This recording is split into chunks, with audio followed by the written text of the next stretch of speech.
আসসালামু আলাইকুম। রাতের বেলায় গরু যদি কাশি দেয় এবং হাঁপানির মতো ঘন ঘন নিঃশ্বাস নেয়, তো এই রকম লক্ষণ দেখা দিলে আপনারা কিভাবে চিকিৎসা করবেন এবং কি ইনজেকশন প্রয়োগ করবেন, সেই ঔষধ সম্পর্কে আজকে আমি আপনাদেরকে দেখাবো।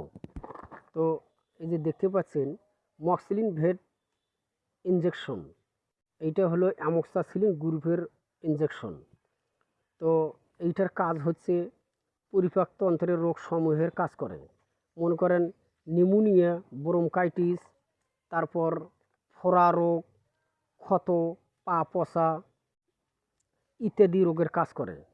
তো নিউমোনিয়া রোগটা হচ্ছে ঘন ঘন নিঃশ্বাস নেওয়া এবং অল্প অল্প জ্বর, মানে জ্বর আছে বা জ্বর নাই, এই রকম হলে তখন ঘন ঘন নিঃশ্বাস নেয় এবং সেই গরু মাঝে মাঝে কাশি দেয়।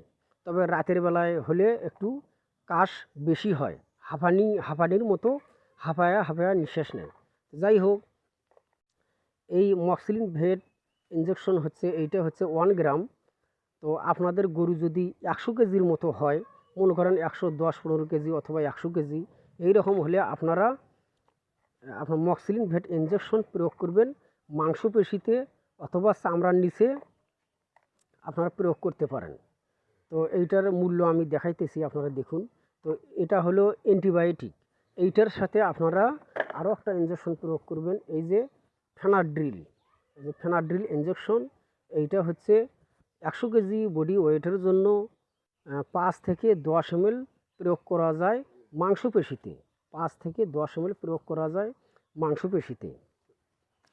তো এই ঔষধ দুইটি হচ্ছে গর্ভবতীকেও প্রয়োগ করা যায় এবং নন গর্ভবতীকেও প্রয়োগ করা যায়, কোনো সমস্যা নেই। তো তারপরে আপনার মক্সিলিন ভেট ইনজেকশন যদি আপনাদের কাছে না থাকে, তাহলে আপনারা এই নামে ট্যাবলেট পাওয়া যায়, আপনারা ট্যাবলেট খাওয়াতে পারেন। অথবা ফেনাড্রিল এই ইনজেকশন যদি না থাকে, আপনারা এই ফেনাড্রিল ট্যাবলেটও খাওয়াতে পারেন। মানে এই দুইটি কিন্তু একসাথে প্রয়োগ করতে হবে, একসাথে ট্যাবলেট খাওয়াতে হবে। মানে যদি ট্যাবলেট খাওয়ান তাহলে ইনজেকশন করা লাগবে না, আর যদি ইনজেকশন করেন তাহলে ট্যাবলেট খাওয়ানো লাগবে না। যাই হোক, আমার ভিডিও দেখে আপনাদের ভালো লাগলে সাবস্ক্রাইব করবেন, লাইক কমেন্ট অবশ্যই করবেন। আসসালামু আলাইকুম।